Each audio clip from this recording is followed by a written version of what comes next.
Denise Campos de Toledo, um convidado aqui no Jornal da Manhã. Denise. Isso, nós vamos conversar com o Felipe Salto, que é diretor da IFE, Instituição Fiscal Independente. Vamos falar de um estudo amplo que foi feito pela IFE, mostrando o impacto da reforma da Previdência, a importância no ajuste das contas públicas. Só que antes de falar com o Felipe, vou ali registrar que saiu agora há pouco a produção industrial pelo IBGE, produção industrial de janeiro, que caiu 0,8%. Caiu mais do que esperava, do que era esperado, até pela sazonalidade. Houve uma queda de 2,6% em comparação com janeiro do ano passado. Em 12 meses, avanço de apenas 0,5%, acabou até anulando uma certa reação que houve no fechamento do mês e chama atenção, por exemplo, bens de capital, com queda de 7,7% na comparação janeiro com janeiro. Bens de capital, que são máquinas e equipamentos, que são um termômetro importante de investimentos. Então, é mais um dado que mostra um começo de ano também fraco para a atividade econômica, além de toda a decepção que houve com o balanço do ano passado, aquele PIB de 1,1%. Agora sim, vamos falar com o Felipe Salto. Felipe, bom dia. Bom dia, Denise. Bom dia, ouvintes. Bom, Felipe, foi um estudo de 80 páginas em que se destaca a importância da reforma da Previdência para as finanças públicas e com 2 pontos em destaque: e mudança da idade mínima, fixação da idade mínima e as alíquotas progressivas, é isso? Sim, o que nós mostramos nesse estudo, que é um estudo amplo feito pela Instituição Fiscal Independente, é que há um problema sério na Previdência de crescimento rápido do déficit da Previdência. Não é só mais uma questão do déficit rural, mas também do déficit urbano, o que tem a ver com as questões demográficas. O país está ficando mais velho, o que é um dado positivo da realidade, as pessoas estão vivendo mais, mas isso implica, dadas as regras do jogo atuais, que necessariamente vai haver uma necessidade de gastos públicos mais elevados para financiar o sistema de previdência como ele é hoje. Então, o que precisa ser feito? O que precisa ser feito é rediscutir, a partir de um diagnóstico amplo, quais os pontos que precisam ser alterados. O ponto central é a idade mínima.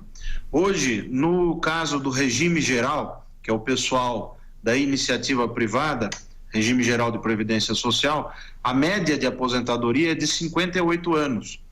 Quando a gente pega só os aposentados por tempo de contribuição, que são aqueles que têm uma média de aposentadoria mais alta, a idade cai para 54 anos de média de aposentadoria. Cabe lembrar que os aposentados por idade, que são aqueles mais pobres, os que recebem até um salário mínimo, eles se aposentam com a idade de 65, quer dizer, então você tem uma média bem mais alta para aqueles que se aposentam com salário mais baixo. Isso já acontece hoje. O que a reforma pretende fazer? E nós mostramos no estudo, ponto por ponto, a PEC número 6 de 2019 e vamos discutindo ali essas questões. Ela pretende dar uma certa homogeneidade, um tratamento horizontal para todas as aposentadorias, incluindo as aposentadorias do serviço público. Para que se tenha ideia, a aposentadoria do servidor público hoje é 19 vezes superior à aposentadoria no regime geral, ou seja, no INSS. Enquanto em um lado você ganha 28 mil de aposentadoria, 28 mil reais, o INSS é R$1.400. Agora, Felipe, a proposta contempla muitas mudanças, outras mudanças além dessas que você colocou, e na questão da idade mínima é importante ressaltar que até o presidente Bolsonaro já sinalizou a possibilidade de alguma alteração, não é, de ter uma idade mínima maior, né, que era, aliás, a ideia dele desde antes da apresentação da proposta, mas esse é um outro ponto. Agora, você vê necessidade de tantas mudanças como as que foram propostas? Há muita discussão, por exemplo, do benefício de prestação continuada, que atinge aí os mais pobres. Você acha que há margem para negociação? E uma outra questão, dá para economizar 1 trilhão, como o Paulo Guedes vem sinalizando? Olha, Denise, até aproveitando a audiência que vocês têm na Jovem Pan, eu gostaria de explicar um pouco o papel da Instituição Fiscal Independente. É uma instituição recente, a IFE, criada no âmbito do Senado em novembro de 2016, com o papel de trazer informações, dados, cálculos, análises. Então, nesse caso da reforma da Previdência, que talvez seja a maior mudança na economia e nas contas públicas no país nos últimos 25 anos, é muito importante que a gente possa conseguir calcular esses números, os impactos. Então, nós estamos fazendo isso com todo o cuidado e começamos a conta pelo BPC, o benefício de prestação continuada, que muitas vezes as pessoas confundem com a própria aposentadoria, porque no fundo ele funciona como se fosse, né, o indivíduo que chega em 65 anos, se ele tiver uma renda per capita familiar de R$250, quer dizer, 1/4 do salário mínimo, ele pode solicitar o benefício de prestação continuada hoje, né, equivalente a um salário mínimo. Nós fizemos a conta de como as mudanças propostas na PEC para esse benefício alterariam ou gerariam de mudanças nas contas públicas. A conclusão é que seria um impacto de 28,7 bilhões em 10 anos, ou seja, uma média de 2,5 a 3 bilhões de reais por ano. Então, é verdade sim que haveria uma economia a partir dessas mudanças. É um ponto polêmico porque se trata de um benefício social importante que atinge um número significativo, né? São milhões de pessoas que recebem o benefício. Se nós pegarmos o BPC, só o chamado BPC idosos, porque existe também o BPC deficientes, o BPC idosos beneficia cerca de 2 milhões a 2 milhões e 100 mil pessoas. Então, de fato, há pontos aí que são mais polêmicos na reforma, mas o nosso papel maior é de mostrar as contas para todos eles. O abono salarial, por exemplo, que é uma outra questão mais social do que previdenciária. A conta que nós fizemos mostra um impacto de 150,2 bilhões em 10 anos, se a PEC for aprovada como está. Agora, os próximos passos que nós estamos dando é calcular também os impactos para as outras medidas previstas na PEC.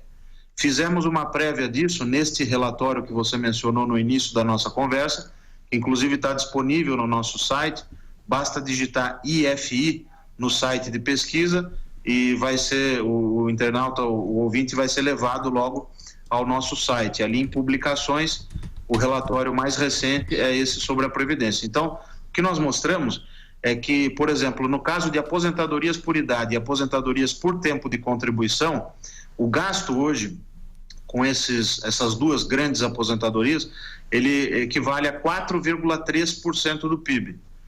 Se nada for feito, quer dizer, se não for aprovada a PEC, nenhuma mudança for feita, esse gasto pode chegar até 10% do PIB, então de 4,3% para 10% do PIB até 2060. E dinâmicas parecidas podem ser observadas nas outras despesas também. Perfeito. Felipe, rapidamente, só uma questão, se é importante que o governo, paralelamente, cuide da desvinculação orçamentária, que foi outra proposta sinalizada por Paulo Guedes desde a semana passada. Dá para correr em paralelo e há necessidade disso? Olha, a gente precisa esperar a proposta, porque até agora o que se ouviu foi mais uma declaração geral de que é preciso ter despesas obrigatórias menores, uma maior liberdade para o Congresso definir o orçamento, o que em tese isso está correto, quer dizer, se você tiver mais flexibilidade, menor grau de vinculação, tudo isso é positivo, mas como sempre o diabo mora nos detalhes, né? Nós precisamos ver a proposta para poder opinar. O que se sabe é que pela literatura de orçamento, a ideia do orçamento base zero, quer dizer, todo ano se começa a discutir o orçamento do zero, ela foi de certa forma superada por ideias mais novas, como por exemplo a ideia do chamado spending reviews, que em inglês quer dizer, em português quer dizer revisões periódicas do gasto público. Então, o caminho, se for esse, de revisões periódicas do gasto público, pode ser uma ideia positiva. Agora, dificilmente a agenda aqui no Congresso vai permitir espaço para se discutir algo além de uma coisa tão grande quanto a Previdência. Exato. Conversamos com o Felipe Salto, que é diretor executivo da IFE, a Instituição Fiscal Independente. Felipe, muito obrigado, bom dia. Eu que agradeço, Denise, bom dia a todos.